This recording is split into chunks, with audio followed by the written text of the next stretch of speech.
Alright, we're going to be looking about how to find the central angle. So last thing, we kind of went over how to find the central angle, but let's go over how to find it throughout the entire thing, including an apothem, because that's going to be needed. So what we have here, I'll just start it off nice and simple. Let's use the smallest polygon possible. We have a triangle. So first we draw our center. So our center is about there. So we have 1, 2, 3. So as you can see, we have three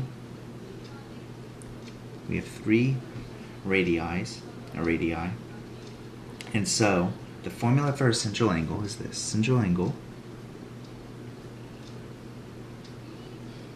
is equal to 360 degrees divided by the number of sides. Count it, 1, 2, 3. We have 3 sides, 3 radii. Kind of works out. So we have 360 divided by 3.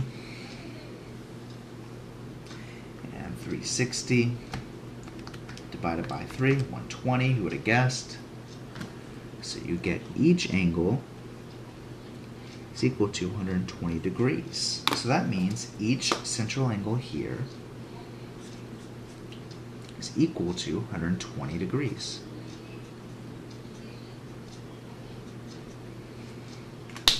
So each of these angles is equal to 120 degrees. Well, next thing we have to think about is when an apothem is added. So if I were to draw a line down here, it's a right angle. Well, everything's the same. So when we create an apothem here is a perpendicular bisector.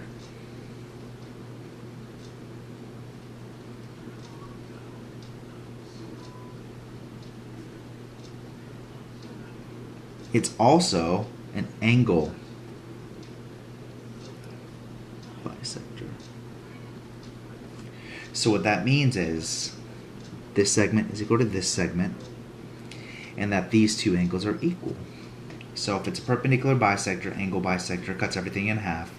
So if that's 120 degrees, that means this is 60 degrees, and this is 60 degrees. Well, this will help us later on. And our next thing we can look at is that if this is 60, a triangle would equal 180. So that means this has to be 30. This has to be 30. And it would be the same throughout the entire thing. Let's take a look at one more example.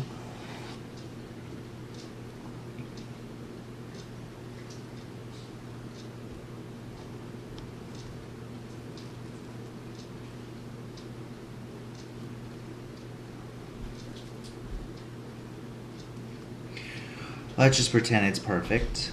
We have 1, 2, 3, 4, 5, 6, 7, 8.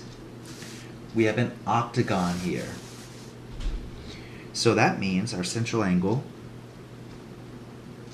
would be equal to 360 divided by 8.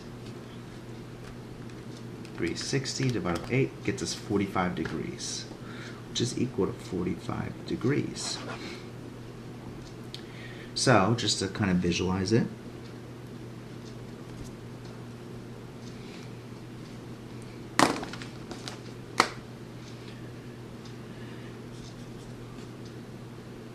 this angle right there, that's 45 degrees, and that's the same throughout the entire thing. If I were to draw an apothem, what would half of 45 be? 22.5. So that means this angle is equal to this angle and that this one is equal to 22.5 degrees, and that's equal to 22.5 degrees.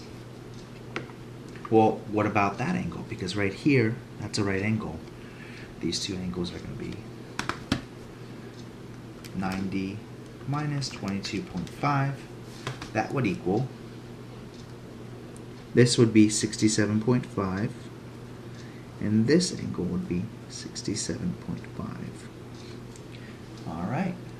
So this is kind of important for when we find area when a side, or when we're not given an hypothesis and a side length. We'll have to use trig. All right, there you go.